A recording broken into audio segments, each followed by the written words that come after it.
जिसकी पांव जमीन पे होते हैं वो आसमान की ऊंचाइयों को जरूर छूते हैं। हम ऐसे ही बीजेपी मुंबई के एक कार्य सम्राट नगर सेविका श्रीकला पिल्ले जिसमें आज आपको बात कराने वाला हूँ। हम उनसे जानते हैं चलते हैं कि वो उनको लोग कार्य सम्राट श्रीकला पिल्ले क्यों कहते हैं। नमस्कार दोस्तों, लीड इंडिया के सभी दर्शकों को भारत माता की जय, वंदे मातरम। दोस्तों, मैं आज आया हूँ बीजेपी मुंबई के नगर सेविका श्रीकला पिल्ले जी के ऑफिस में। मैं आज जानने का कोशिश करने के लिए आया हूँ वो जो लोग कहते हैं या संबोधित करते हैं कार्य सम्राट श्रीकला पिल्ले क्यों कहते हैं। नमस्कार मैम। नमस्कार। सबसे पहले तो लीड इंडिया का बहुत बहुत धन्यवाद। आपने हमेशा हमारे वार्ड में हमारे हर कार्य को आपके मीडिया के माध्यम से लोगों तक आप लेके गए, इसके लिए मैं आपका बहुत बहुत धन्यवाद बोलती हूँ और आपका बहुत स्वागत करती हूँ। ये तो लोगों का प्यार है कि लोगों ने मुझे कार्य सम्राट बनाया है। बस छोटी से एक भारतीय जनता पार्टी की कार्यकर्ता और लोगों का साथ के कारण 2017 में मैं चुनकर आई थी। हाँ, लोगों के बीच में जाना, लोगों का काम करना, लोगों का जो परेशानी है उसको सुनना और 24/7 लोगों के लिए हमेशा अवेलेबल रहना, ये एक शायद बहुत बड़ा रीज़न होगा। मैम, आपका सबसे पहले तो मैं ये जानने की कोशिश करूँगा आपके घूमने का, आप कभी घूमना चाहती हैं तो कहाँ घूमती हैं? क्योंकि आपको तो देखा जाता है सुबह 6 बजे से लेके आपको गली के नालों में गटर के चीज़ों पानी की समस्याएं हल करते हुए, तो आप क्या फेवरेट प्लेस इसी सबको समझते हैं कि या फिर किसी और का है? लोग ऐसे बोलते हैं कि दिखावा करती हैं, ये घूमने उमने के लिए गली मोहल्ले में आके क्यों घूमती है, गटर नाला पे फ़ोटो खिंचवाती हैं, ऐसा क्यों? नहीं, घूमने का शौक़ तो मुझे बहुत है, लेकिन स्लम एरिया है, मेरा वार्ड है और पैदल ही सब जगह जाना पड़ता है। मुझे याद है लोग जब मेरे पिताजी आर पिल्ले सर जब नगर सेवक थे तो उनको कहते थे कि लक्ष्मी नगर ये उनका परिवार है, वैसे ही भगत सिंह नगर ये मेरा परिवार है। जब तक खुद ना जाऊँ, खुद ना समझूँ और पैदल ही जाना पड़ता है, गटर हो, नाला हो, पानी हो। अगर लोग बोलते हैं कि घूमने ही आती है तो हाँ, घूमूंगी तभी तो पता चलेगा ना कि वार्ड में क्या प्रॉब्लम है, क्या समस्या है। घर बैठे तो नहीं पता चलेगा कि प्रॉब्लम्स क्या है करके। आपको एक मज़ेदार बात बताना चाहूँगी कि मेरा फेसबुक पेज है जिसमें मैं रोज़ जहाँ जाती हूँ वहाँ के फ़ोटोग्राफ्स लोगों को अपडेट करती हूँ। लोगों को ये भी बताती हूँ कि इस वक्त मैं यहाँ पे आने वाली हूँ, तो वहाँ के लोगों को अगर मुझे मिलना हो तो वहीं पे मिल सकते हैं। तो मुझे एक बार एक आदमी ने, अगर आप मेरा फेसबुक पेज देखेंगे तो 2 दिन शायद मैंने कोई पोस्ट नहीं किया था, तो उसने मुझे फ़ोन करके मेरे पर्सनल चैट में डाला था कि मैडम 2 दिन से आप भगत सिंह नगर में आई नहीं हो क्या। तो ये कनेक्टिविटी है। आप जो है जब राम मंदिर का भी जो बन गया तो बहुत ज़्यादा खूब हर्षोल्लास के साथ उत्सव मनाया, पूजा पाठ करवाया। यहीं पे रामनवमी शोभा यात्रा हो तो उसमें भी आप बढ़ चढ़ के हिस्सा लेती हैं। शिव जयंती आ रहे उसमें भी आप लाखों रुपए खर्च करते हैं। यहीं आप हिंदू और मुस्लिम और सिख ईसाई सभी के कोई ना कोई फेस्टिवल होता है और उसमें आप बहुत बढ़ चढ़ के भाग लेती है। तो क्या किस तरह की आप चीज़ें करना चाह रही है, क्या बताना चाह रही है? नहीं, सबसे पहले तो ऐसा है कि एक लोक प्रतिनिधि होने के कारण हर किसी के हर फेस्टिवल में, हर किसी के हर उत्साह में सहभाग लेना, ये तो मतलब बोले बिना होता है। मतलब फिर वो चर्च में, अगर चर्च का कोई कार्यक्रम हो, मस्जिद का कोई कार्यक्रम हो, मंदिर का कोई कार्यक्रम, एज अ लोक प्रतिनिधि तो हम वहाँ पे जाते ही है। तो जब हमने राम मंदिर का जो दिवाली हमने जो उत्साह सेलिब्रेशन किया था तो हमारे हर एक कार्यकर्ता ने उसमें कंट्रीब्यूट किया था। मतलब ये उसमें मेरे सब कार्यकर्ता थे। नहीं, लोग बोले कि मिसगाइड कर रहे हैं। मतलब मिसगाइड इसलिए कि आप क्रिश्चियन के भी कोई फेस्टिवल हो तो आप इतना ही उत्साह दिखाते हैं, हिंदू का भी हो तो इतना ही। आपको हिंदू कार्य सम्राट भी कभी कभी बोलते हैं, कभी बोलते हैं कि नहीं वो कांग्रेस से आई थी तो इसलिए वो मुस्लिमों के बीच में इस तरह के उत्सव मना रहे हैं। तो आप किस तरफ इसको लेके जाना चाह रही है? मैंने कहा था मैं एक लोक प्रतिनिधि हूँ और मैं कोई धर्म को लेकर राजकारण नहीं कर सकती। एक लोक प्रतिनिधि होने के कारण हर किसी के त्यौहार में, हर किसी की खुशी में, अगर किसी के घर में अगर कोई बच्चा भी मतलब अगर होता है तो उनके बारसा में भी हम जाते हैं। तब मैं कभी नहीं देखती। मैंने परसों ही किसी से कहा था कि मेरे ऑफिस में जो आता है मैं उससे ये नहीं पूछती कि तुम किस धर्म के हो, आपका ये काम करना है, कि आपने मुझे वोट दिया है कि नहीं, क्योंकि मैं वहाँ पे सेवा देने के लिए लोगों के लिए बैठी हूँ, एक सेवालय खोलकर बैठी हूँ। तो जो कोई भी मेरे पास आता है, जो भी प्रॉब्लम्स लेकर आता है, हम हमेशा उनका प्रॉब्लम रिजॉल्व करने के लिए देखते हैं। इसमें जात पात धर्म बिरम कोई मायने नहीं रखता। I am there for everybody. आप फिर ऐसा बोलते हैं लोग कि आप फ्री का रबड़ी बांटते हैं, रबड़ी जैसे कि आप कपड़ा भी बांटते हैं, खाना भी बांटते हैं, फ्री में नोटबुक और बुक भी बांटते हैं, लोगों को एडमिशन भी करवाते हैं। तो इस तरह की चीज़ें क्यों? अगर फ्री का रबड़ी प्रथा ऐसे चलता रहा तो शायद हमारे देश में बहुत बुरा भी हो सकता है। नहीं, ऐसा नहीं है। ये सब तो ठीक है। मतलब लोगों का, मैं फिर से बोलूँगी, एक लोगों अच्छा नोटिसिंग कर रहे हैं लोग, मेरा काम जो मैं कर रही हूँ मतलब लोगों तक जा रहा है। मैं हमेशा मानती हूँ अगर विरोधी पक्ष के लोग जब तक ना तुम्हारे बारे में बात करें तुम एक सच्ची नेता नहीं हो। देश के प्रधानमंत्री जी ने जो लोगों के लिए दिया है, उनके योजना के मार्फत जो आता है, हमारी जो स्थानीय कामदार मैडम है उनके तरफ से जो आता है वो तो लोगों तक पहुँचना ही है, वो उनका अधिकार है। फ्री राशन तो मोदी जी ने दिया है। हमारे जो महाराष्ट्र के डिप्टी सीएम हैं उन्होंने महिलाओं के लिए खास करके हर महीने राशन दुकान में जाना, कभी कभी वहाँ तो मैं लड़ पड़ती हूँ कि अगर उसको 3 किलो चावल देना है तो देना है। तो ये लोगों का अधिकार है, ये लोगों का जो उनका जो अधिकार है मैं उन तक दे रही हूँ।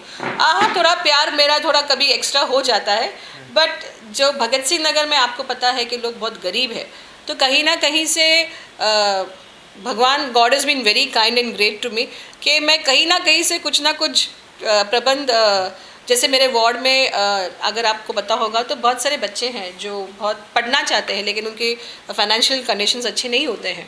तो हमारे वार्ड में ऐसे बहुत अच्छे अच्छे डोनर्स भी हैं, जैसे वसंत गैलेक्सी में, विंडरमेयर में, जो आगे चलकर आके बच्चों को पूरे साल भर वो उनको उनका एजुकेशन हो, उनका हेल्थ हो, उनके जो भी रिक्वायरमेंट्स हो वो पूरा करते हैं। तो I am just a medium, मतलब उनसे लाकर एक गरीब अगर बच्चे को मैं पढ़ा सकती हूँ, उनको एजुकेट कर सकती हूँ, उनको एक सोसाइटी में एक अच्छा ह्यूमन बना सकती हूँ, तो मुझे लगता है इससे बड़ा अचीवमेंट तो लाइफ में कोई नहीं है।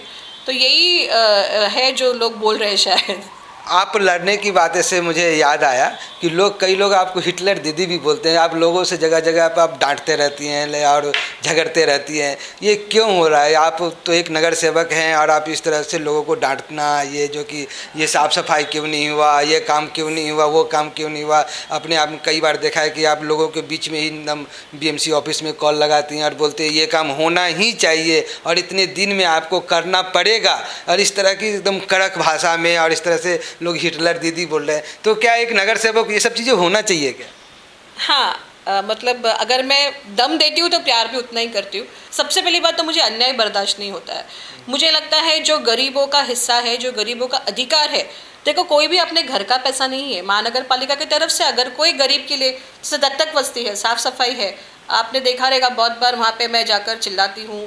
पर ऐसा है ना कि अगर तुम उस गरीब को अगर उसके घर के बाहर अगर जो बीएमसी की तरफ से क्लीनलीनेस होता है अगर वो ना दे सको तो मेरा क्या फ़ायदा? मतलब मैं जो बीच में हूँ बीएमसी में और लोगों के बीच में, इफ़ मैं उनको वो सर्विस नहीं दे सकती हूँ तो इसमें कभी कभी हो जाता है मतलब मेरा चिल्लाना, कहीं कुछ गलत हो रहा है तो गाड़ी रुका के दम देना। But I am like a coconut, मतलब अगर बाहर से कड़क हूँ तो अंदर से भी उतनी ही क्या बोलती हूँ, सॉफ्ट भी हो।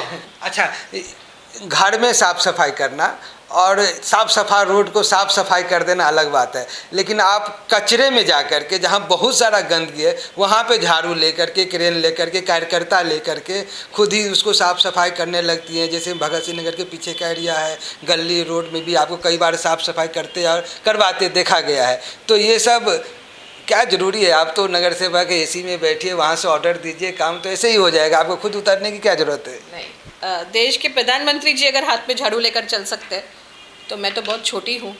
उन्हीं के विचारधारा में, उन्हीं की संकल्पना में गए 7 साल से मैंने बहुत प्रयास किया है कि मेरे वार्ड को, जो स्लम एरिया है, उसको क्लीनलीनेस में बहुत पर्सनली ध्यान देती हूँ। बहुत जगह तो आप अगर पता रहेगा तो विंडरमेयर के पीछे हमारा एक डंपिंग स्पॉट था जो सिर्फ कचरा डंप होता था, उसको डंपिंग स्पॉट को क्लियर करा के मैंने वहाँ पे गार्डन बनाया है। बहुत सारे एरियाज़ में डस्टबिन्स हुआ करते थे मेरे भगत सिंह नगर में जब मैं आने के पहले, तो उनको क्लियर करा के भी नो गार्बेज जोन बनाया है। तो मुझे लगता है अगर साफ़ सफाई अगर मैं खुद ना जाकर लोगों के बीच में झाड़ू उठाकर साफ़ करूँ तो मैं प्रीच नहीं कर सकती। मैं किसी को नहीं बोल सकती कि आप सफाई रखो लेकिन मैं मेरे कमरे में बैठूँगी, एसी में बैठूँगी। इसके लिए हर वीक या हर 15 दिन में एक स्वच्छता मुहिम हम लोग लेते हैं जिसमें हमारे बीएमसी के अधिकारी, बीएमसी के दत्तक बस्ती के लोग और वहाँ के जो लोकल कार्यकर्ता है वो लोग उसमें सहभाग लेते हैं। इसमें मैंने एडिंग एक और एक काम किया था, जब हमारा जो टर्म चल रहा था तो मैंने घर घर कचरे का डब्बा बांटा था। अभी बहुत लोग बोलते हैं इसमें कौन सी बड़ी बात है, महानगर पालिका की तरफ से मैडम ने अगर डब्बा बांटा तो कौन सी बड़ी। ऐसा नहीं होता है। एक नगर सेवक, ये महानगर पालिका और उसके जो लोग, वार्ड के लोग हैं, उसके बीच में एक मीडियम होता है। तो फंड तो एक हर नगर सेवकों को मिलता है, लेकिन अपने लोगों के बीच में उसको कैसा यूज़ करना।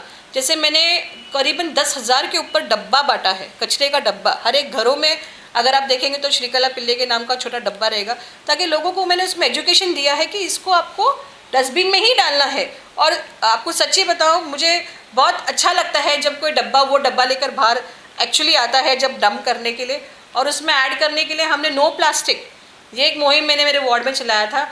लोग जब भी हम क्लीनिनेस ड्राइव में जाते थे तो हर एक घर में जाके कपड़े का बैग देना कि आप इसी को यूज़ करो, प्लास्टिक ना वापरो, नाले में कचरा मच फेंको। वैसे प्रबोधन भी बहुत जगह पे लिया है। तो अगर मैं खुद ही ना करूँ, खुद ही इन्वॉल्व ना हूँ, तो लोग बोलेंगे जब यही नहीं इन्वॉल्व हो रही तो हम क्यों करें। इसके लिए खुद हाथ में झाड़ू लेकर अपने कार्यकर्ताओं के साथ हर एक गली में जाके साफ सफाई करना, ये तो आपका बड़कपन है मैम। लेकिन एक समस्या था 2014 से पहले मुंबई के भगत सिंह नगर गोरेगांव में कि यहाँ पे पानी का बहुत ही किल्लत था और पानी मिल नहीं रहा था। गंदगी जगह जगह पे कचरा फेंका हुआ था और रोड भी चौड़ा नहीं थे। जैसे लिंक रोड पे भी जो है ना काफ़ी कंजेस्टेड थे, ट्रैफिक जाम होता था। और जैसे कि यहाँ पे बाथरूम का भी समस्या था, पानी का, घर का, कचरा पट्टी का नहीं, और भगत सिंह की संकीर्ण रोड था। तो ये सब कितना काम हुआ? नहीं, काम तो 100% कभी भी नहीं होता है। I feel very proud to say कि बहुत सारे जो रोड्स के आरएल है, अगर मेरे ऑफिस के आगे एक पंपिंग स्टेशन है, गोरेगांव पंपिंग स्टेशन, मुझे अच्छे से याद है कि थोड़ी सी भी बारिश या थोड़ा सा भी ट्रैफिक होता तो लोगों को वहाँ से चलने नहीं होता था। मुझे अभी भी वो दृश्य याद है जब महिलाओं को अपने बच्चों को स्कूल छोड़ने को जाना पड़ता था, तो कितनी कठिनाई से लोग वहाँ से गुजरते थे। तो हमने वो एक सबसे बड़ा आरएल है मेरे वार्ड में जो मैंने क्लियर कराया। अब तो वहाँ पे इतना ब्यूटीफुल फुटपाथ बनाया है, विद्याताई के फंड से हमने वहाँ पे ब्यूटिफिकेशन किया है। और दूसरा एक वसंत गैलेक्सी का जंक्शन था, वहाँ पे बहुत रोड छोटा था। मैंने टोटली मेरे वार्ड में 3 आरएल क्लियर कराए हैं, और जिसके कारण ट्रैफिक फ्लो, जो ट्रैफिक की जो समस्या है वो ईजिली होती है। अभी आप देखेंगे तो शाम को जब भी ऑफिस में बैठते हैं तो बच्चे फुटपाथ पे भी साइकिल चलाते हैं। तो ये सब चीज़ें हैं जो बहुत मन को खुशी होती है जब ये सब काम करो। ठीक है, गटर नाला कचरा ये सब तो है, बड़ी जब बड़ा अचीवमेंट है। जैसे लक्ष्मी नगर में अभी हमारा देवेंद्र जी और हमारे जो मुख्यमंत्री है एकनाथ शिंदे जी के माध्यम से, विद्याताई के प्रयास से वहाँ पे सीसी रोड बन रहा है। मैं जब लक्ष्मी नगर के काली माता मंदिर के जब जंक्शन पे खड़ी रहती हूँ तो मुझे खुद को सच में अभिमान होता है कि ये काम आखिर में हो गया, क्योंकि ये एक सपना था लक्ष्मी नगर के रहवासियों का कि महाकाली मार्ग है कि कभी सीसी बनेगा कि नहीं। तो सीसी तो बनाया है, स्टॉर्म वाटर ड्रेन बनाए हैं, उसके साथ जो नए टेक्नोलॉजी के हिसाब से हमने बहुत सारे वहाँ पे फाइबर के चेम्बर्स बनाए हैं। तो आगे चलकर किसी को भी उस रोड में कुछ काम करना होगा तो खोदने की ज़रूरत नहीं पड़ेगी। तो ऐसे बहुत मेजर काम हमारे रोड में हुए हैं। भगत सिंह नगर एक स्लम का एरिया है, यहाँ पे बहुत कंजेस्टेड में लोग रहते हैं, एक के बाद ऊपर 2-3 महल बना के लोग रहते हैं और उसको स्वच्छ वातावरण, जो स्वच्छ हवा नहीं मिलता है। तो यहाँ के लिए एक अच्छा गार्डन की ज़रूरत थी और आपने बनाया है। तो वो गार्डन का क्या हाल है और कितना अभी सफल है उसके बाद? वो जो गार्डन है थोड़ा सा वार्ड के बाहर है, मैं जानती हूँ, लेकिन बहुत सारे बच्चे वहाँ रील्स बनाने जाते हैं, वो वॉचमैन हमेशा बोलता है। भगत सिंह नगर हाँ बहुत क्लॉग्ड, मतलब बहुत कंजस्टेड एरिया है। कभी कभी तो मुझे लगता है इस गली के अंदर मैं जा पाऊँगी कि नहीं, बट हो जाता है।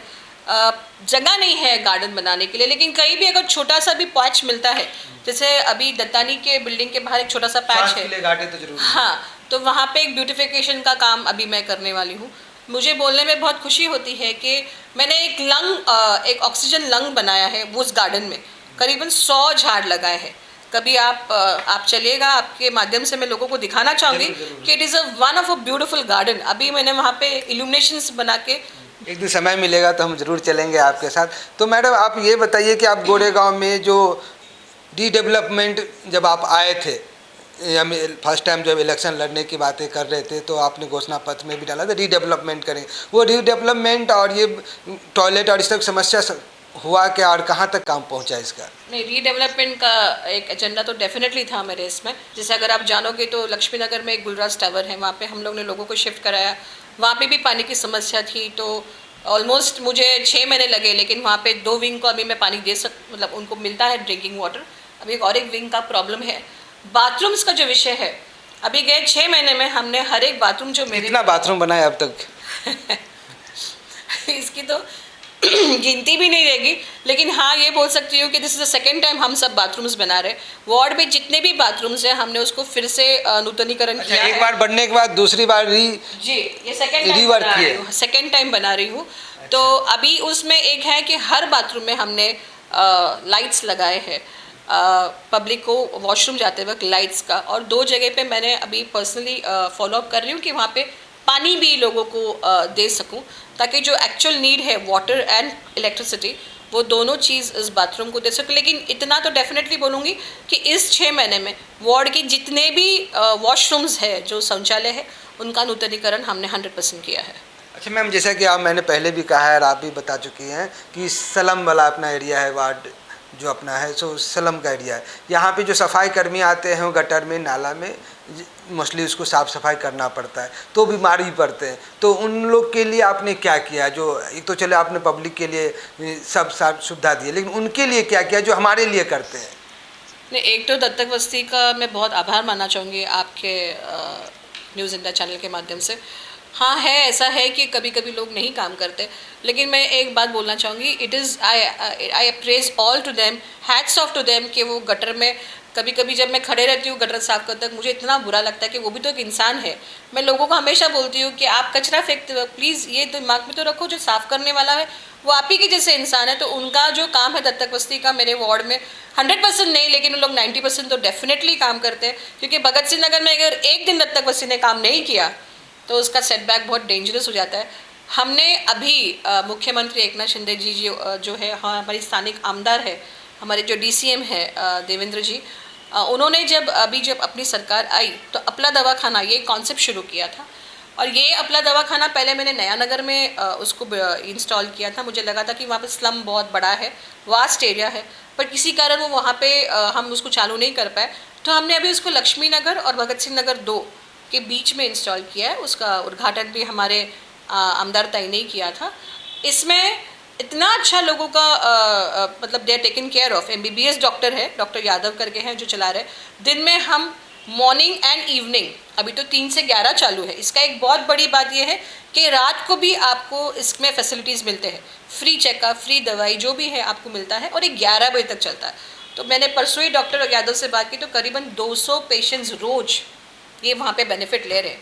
तो खास करके ये अपला दवाखाना कॉन्सेप्ट जो है, सिद्धार्थ का दवाखाना तो मैंने लक्ष्मी नगर में चालू कराया ही था, और कोविड में उसका बहुत बड़ा बेनिफिट हम सबको वार्ड नंबर 57 से मिला, क्योंकि जो वैक्सीनेशंस है हमने वहीं पे पूरे किए। तो ये जो दवाखाना डिस्पेंसरी है जो लोगों के लिए बेसिकली बहुत बड़ा एक ब्लेसिंग है, क्योंकि कुछ भी एक दवाई लेने के लिए भी, ब्लड प्रेशर हो या डायबिटीज़ हो, इट्स अ बिग पॉकेट में बहुत वजन आ जाता है, लेकिन यहाँ पे सब फ्री फैसिलिटीज़ है। गोरेगांव में या फिर भगत सिंह नगर या मोतीलाल नगर, ये सब एरिया में बस एक ही था सिद्धार्थ हॉस्पिटल, और जो अभी वो टूटा हुआ है, प्रोग्रेस क्या है उसका? सिद्धार्थ हॉस्पिटल से तो मेरी बहुत पुरानी यादें हैं, क्योंकि 92 में जब मेरे पिताजी RR पिल्ले साहब जब नगर सेवक बने थे, तो मेरे डैडी ने सबसे पहले सिद्धार्थ हॉस्पिटल बनाया था। मैं परसों ही जब हमारी स्थानिक आमदार के साथ वहाँ पे विजिट पे गई थी, तो मैं अधिकारी से बोल रही थी कि हम बहुत छोटे थे, हमने हाथ से वहाँ पे घास काटा था। तो सिद्धार्थ इज़ वेरी इमोशनल, मतलब पूरा जो कॉन्सेप्ट वहाँ हॉस्पिटल का है। मैं बहुत लकी हूँ कि 92 में मेरे डैडी के साथ हमने इस हॉस्पिटल का काम मतलब चालू किया था। उसके बाद सिद्धार्थ बहुत बुरी हालत में था, हमको सिद्धार्थ को मतलब ब्रेक डाउन करना पड़ा, क्योंकि it was in a very bad state. लेकिन बहुत लकी समझती हूँ अपने आप को कि देश के प्रधानमंत्री जी, जब मोदी जी आए थे मुंबई में 8 महीने पहले, उन्होंने सिद्धार्थ हॉस्पिटल का नारल मतलब फोड़ा था। और आप सबको बताना चाहूँगी आपके माध्यम से, मीडियम से, कि सिद्धार्थ हॉस्पिटल का काम ये जोरों से चालू है। लास्ट वीक ही स्थानिक आमदार और हम सब नगर सेवक ने वहाँ पे विजिट किया था, और ऑन टाइम ऑन शेड्यूल काम चालू है। It is going to be a multi specialist hospital. मतलब मुझे नहीं लगता एक बार सिद्धार्थ जो बन जाएगा, फिर वो कैंसर हो, किडनी हो, हार्ट हो, कोई भी आपको तकलीफ है, it's going to be Goregaon से बाहर नहीं जाना पड़ेगा। ये सुपर स्पेशलिस्ट हॉस्पिटल बनने वाला है। तो it's going to be one of मतलब बोलते हैं ना, एक बड़ा एक इंस्टीट्यूट टाइप बनने वाला है, जिसमें लोगों को हम सर्विस देंगे। एक क्वेश्चन और है मेरे पास कि आपको डर नहीं लगता क्या? डर मतलब कि जान से का डर नहीं लगता? कोरोना के टाइम था और आप लोगों के बीच में गए थे, लोगों से मिले थे, हाथ में ग्लव्स और मुंह में मास्क लगा के लोगों के बीच में खाना बांट रही थी, दवाई बांट रही थी, आप कई सारी चीज़ें बांटा, तो आपको डर नहीं लगा क्या? जो अभी इतना बड़ा चीज़ें चल रहा है और लोग एक छूने से या फिर सांस लेने से भी, सांस के संपर्क में भी आने से लोग मर जाते हैं। लेकिन आप उस बीच में गए, लोगों को जो परप्रांतीय थे, जो उनको आप घर भेजने का भी बंदोबस्त किया, बस का बंदोबस्त किया, आपने मार्केट लगाया, सब्जी उब्जी के, तो आपको डर नहीं लगा क्या इतना सारा चीज़ है और हमारा जान जा भी सकता है? डर तो नहीं लगा, लेकिन हाँ घर के लोगों को बहुत चिंता था कि ये ऐसे रोज सवेरे, जब मैं बताना चाहूँगी जब आपके साथ पूरा टीम था, जैसे कि चेतन थे, अपना मिलिंद जी थे, सचिन जी थे, तो इन सब पूरा टीम को आप सबको जान खतरा में डाल के, आप खुद की भी जान खतरा में डाल के इस तरह की कार्य कर रहे थे। नहीं, आपने सही कहा, वो तो एक टीम वर्क ही था। जब कोविड आया तब हमारे पास तो मास्क भी नहीं था। मुझे याद है हमने फर्स्ट दिन तो हमने वो हैंडकरचीफ बांधकर मैं गई थी, लेकिन it is definitely a team work. डर तो नहीं था, लेकिन हाँ कभी कभी लगता था कि भाई अगर मैं पॉजिटिव हो गई तो बाकी का क्या होगा।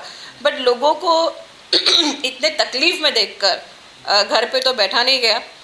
हमने फुल डे काम किया। जैसे जो मेरी पूरी टीम है, हमने 2 मार्केट्स लगाए थे, एक नया नगर के ग्राउंड में, एक अन्नाबाव साटे में। हमने सबसे पहला वो जो स्प्रेइंग का जो काम था, वो जो कोविड का जो सबसे पहले हमने इंदिरा नगर में फर्स्ट राउंड हमारा गया था, हमने शुरू किया था। वैक्सीनेशंस का जो है, रोज़ 100 लोगों को नेस्को भेजना, उनको वापस लेकर आना।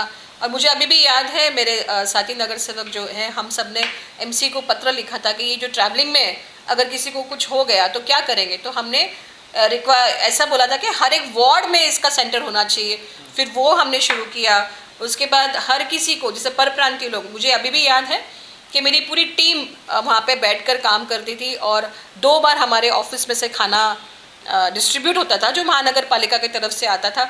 जो मेरी भारतीय जनता पार्टी की जो पूरी टीम है, वहाँ पे खड़े रह के लोगों तक खाना देना, क्योंकि तभी मेट्रो का काम बहुत पीक पे चल रहा था और मेट्रो के बहुत सारे वर्कर्स हैं और जो बिल्डिंग कंस्ट्रक्शन के वर्कर्स है, बहुत लोग मतलब they didn't know what to do. तो वो लोग, बहुत लोग हमारे ऑफिस से आई थिंक करीबन 4,000 के 5,000 पैकेट्स फूड एवरी डे हमने लोगों को वितरण किया है।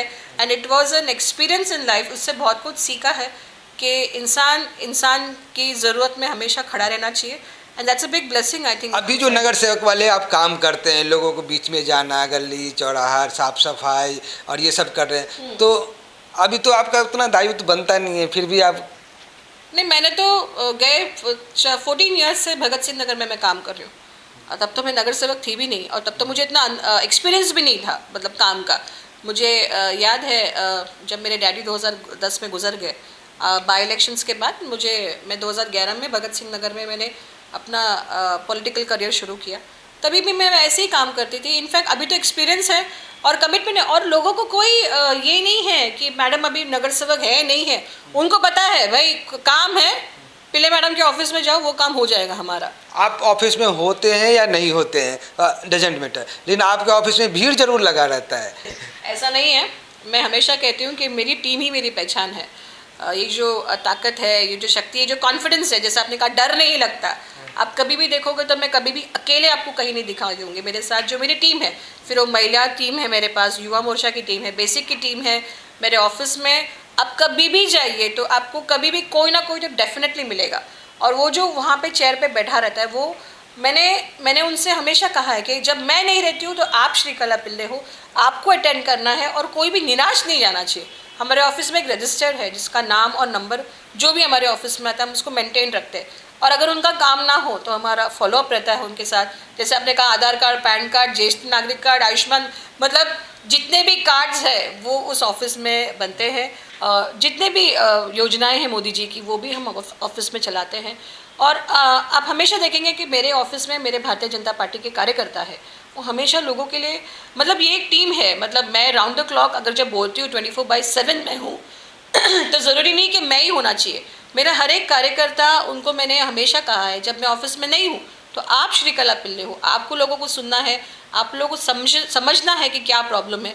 और आयुष्मान कार्ड के हर जगह पे कैंपेनिंग चल रहा है, यहाँ पे पोस्टर बैनर लगाए, तो आपने इस क्षेत्र में क्या काम किया है? हमारे ऑफिस में हमने कैंप्स तो लगाए ही थे। हमने अंदर जाकर, हमारे टीम ने, हमारे भारतीय जनता पार्टी के युवा मोर्चा ने और महिला मोर्चा ने मिलकर अंदर अंदर जाकर जो स्लम के पॉकेट्स है वहाँ पर जाकर टेबल लगा के आयुष्मान भारत का किया था ये एनरोलमेंट। और एक बड़ी बात ऐसे भी है कि लक्ष्मी नगर में हमने विकसित भारत का लास्ट मंथ एक कैंप किया था, जिसमें वो पूरी वैन आती है और पूरा दिन हमने उसका एक कैंप जिसमें आयुष्मान भारत हो, गैस की सब्सिडी हो, हेल्थ कार्ड हो। और बहुत खुशी है आपको बताते हुए कि कल भी हम ये काम करने वाले हारमोनी मॉल के सामने, वहाँ पे पूरी टीम आने वाली है BMC की तरफ में, जहाँ पे लोगों का कार्ड्स बनेगा। मैम, ये भगत सिंह नगर या मोतीलाल गोरेगांव में बोले बस एक ही हॉस्पिटल था और वो टूटा हुआ है, और भगत सिंह में अभी भी दवाई लोग बीमार पड़ते हैं, तो उसके लिए आपने क्या किया है? भगत सिंह नगर में हमेशा मतलब स्लम का एरिया है तो बीमार ज़्यादा पड़ते हैं। जी, बहुत लोग आते हैं ऑफिस में, किसी का किडनी का हो, किसी का कोई हॉस्पिटल में है, कोई सर्जरी कराना है, तो हमारे यहाँ पे हमारे जो कार्यकर्ता हैं, मेरे कार्यकर्ता है ना, ये मेरी बहुत बड़ी शक्ति है। मतलब ऐसे बोलने में कोई शर्म नहीं है। बहुत सारी बातें मुझे नहीं मालूम रहती, लेकिन उनको पता रहती है कि मैडम इनको अगर यहाँ भेजेंगे या ये मैडम का पत्र मिल जाएगा विद्याताई का तो काम हो जाएगा। तो हमने बहुत सारे लोगों को मदद किया है। आपको पता है कि नहीं पता नहीं मुझे, लेकिन मेरे ऑफिस से करीबन हमने 100 लोगों का कैटरैक्ट ऑपरेशन ये फ्री करा के दिया है। तो ये भी एक टीम वर्क ही है। हमने एक बहुत बड़ा आई कैंप लगाया था जिसमें हम लोग ने चश्मा फ्री दिया था लोगों को। हम ब्लड डोनेशन कैंप मैंने देखा था हारमोनी मॉल में। आप कम से कम, वो लगता है मुझे गोरेगांव ही नहीं, मुझे लगता है बॉम्बे का बड़ा ब्लड डोनेशन कैंप होगा, जब हजारों लोग ब्लड देने के लिए तैयार, आपके एक आवाज़ में मतलब खून दे दूंगा, जान दे दूंगा, मतलब खून देने के लिए तैयार, ब्लड डोनेशन करने के लिए तैयार। तो वो इतना बड़ा आपका फैन फॉलोइंग, उसके बारे में कुछ बताएं। को वो हमारा ब्लड डोनेशन ड्राइव हुआ था, जिसमें हमारे हर एक कार्यकर्ता ने, मैं फिर से बोलूँगी, ये एक टीम वर्क है और मेरे कार्यकर्ताओं के बिना तो मेरी कोई शक्ति नहीं है उस वार्ड में काम करने। हर एक कार्यकर्ता ने हमारे यहाँ पे ब्लड डोनेशन में पार्टिसिपेट किया था और 350 बॉटल्स हमने क्रॉस किए थे। मुझे याद है कि 4 बजे हमने फिर बंद कर दिया था। मतलब लोगों से कहा था कि मुझे बुलाए तो, लेकिन ब्लड लिया नहीं करके लेट हो गया था। और मैंने खास करके महिलाओं के लिए भी एक कैंप अभी लगाया था लास्ट मंथ में। आपको पता होगा कैंसर ये एक बहुत बड़ी मात्रा में सब जगह फैल रहा है, और खास करके महिलाओं को ब्रेस्ट कैंसर, बहुत महिलाएं शर्मती है इसमें जाकर टेस्ट कराने को। तो मैंने 110 या 115 औरत लोग का फ्री ब्रेस्ट कैंसर का जो कैंप है वो करवाया था।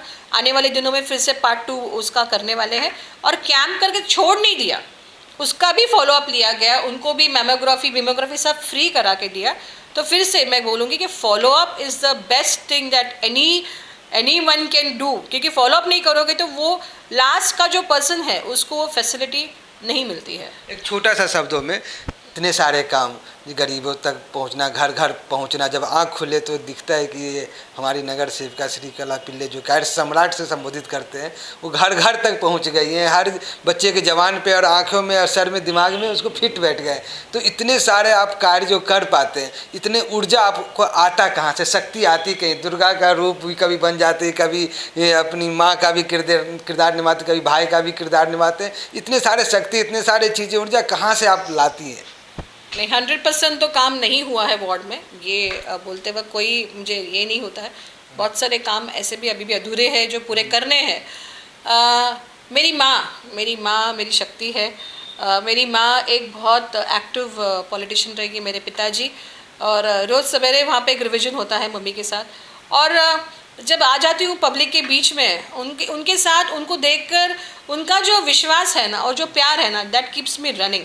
मतलब मैं कभी कभी बोलती हूँ मेरे फ्रेंड्स में या मेरे पॉलिटिकल फ्रेंड्स में कि it is like a school. मतलब रोज़ बच्चा कैसे स्कूल जाता है, आपको पता नहीं, लेकिन मैं संडे को भी ऑफिस आती हूँ। मैंने सुना है कि आज भी आपकी माँ से आप कुछ न कुछ सीखते हैं और गलत करते हैं तो डांटती है, क्या सच है ये? यस, ये बात 100% सच है कि कहीं भी कुछ गलत करूँ या किसी ने कंप्लेन कर दिया, मेरे जो टीम है वो मम्मी को भी फ़ोन करते हैं कि मैडम आज बहुत चिल्ला कर बात कर रही थी। तो यही सब है, और लोगों का प्यार ये एक ट्रम्प कार्ड है। आप कभी देखिएगा, जब मैं भगत सिंह नगर में जाती हूँ ना, तो मेरे पीछे ना सब बच्चे दौड़ते श्रीकला पिल्ले। तो ये एक प्यार जो लोगों के मुँह, और वो एक वो जो स्माइल जब दिखता है ना लोगों के, मुंह पे, तो आई फील मोर कमिटेड और लगता है कि और भी मैंने कुछ करना चाहिए। कई लोग तो आपको भावुक हो जाते हैं आपके बारे में बोलते बोलते, आंख में आंसू आता है। कुछ लोग तो यानी बोलते हैं अरे क्या रे वो बहुत गुस्सा करती है, ये वो मैं नहीं जाता। फिर लेकिन वो देखते हैं अगले दिन वो आपके ही दरवाजे पे यानी ऑफिस में आके बोलते मैडम ये समस्या है, और आपको फिर हंस के उसका काम कर भी देती है। तो कुछ लोग आपको हिटलर दीदी बोलते हैं, अरे हिटलर दीदी वो तानाशाह करती है। फिर वही कुछ दिन बाद आपको दरवाजे जो छोड़ के गए थे नाराज या फिर नाराज होकर गए थे, वो आपके दरवाजे पे ही दिखते हैं। हिटलर नहीं रहूँगी तो वार्ड में काम नहीं कर पाऊँगी। हाँ, आवाज़ तो करती हूँ मैंने करना ही पड़ता है, बिकॉज एवरीवेयर हर जगह पे तुम मीठा रह के नहीं काम कर सकते हो। पर जो वैसे अगर गुस्सा करती हूँ तो प्यार भी उतना ही करती हूँ लोगों को, और उतना ही लोगों से जुड़ कर रहती हूँ। मतलब आपको बताने में मुझे बहुत खुशी होती है कि वार्ड में ऐसे बहुत सारे घर हैं जहाँ जिनको पता है कि ये खाना बनाएगा तो मैडम को बहुत पसंद है, तो लोगों के घर में खाना खाने को भी चली जाती हूँ, कभी कभी चाय पीने चली जाती हूँ। तो इट्स अ कनेक्टिविटी जो लोगों के साथ बनाए रखा है मैंने। आप घर घर तक पहुंच बना लिए, हर बच्चे के दिमाग में पहुंच बना लिए, और हर काम वो किए जो आपके क्षेत्र में आता है। जो नहीं आता है वो भी आपने किया, या जो आपके क्षेत्र में नहीं आता है किसी से बोल के करवाया। तो इतना कुछ होने के बाद आप गोरेगांव से आप बाहर भी फेमस हो गए हैं, बॉम्बे में भी लोग जानने लगे हैं। तो नेक्स्ट का स्टेप क्या है?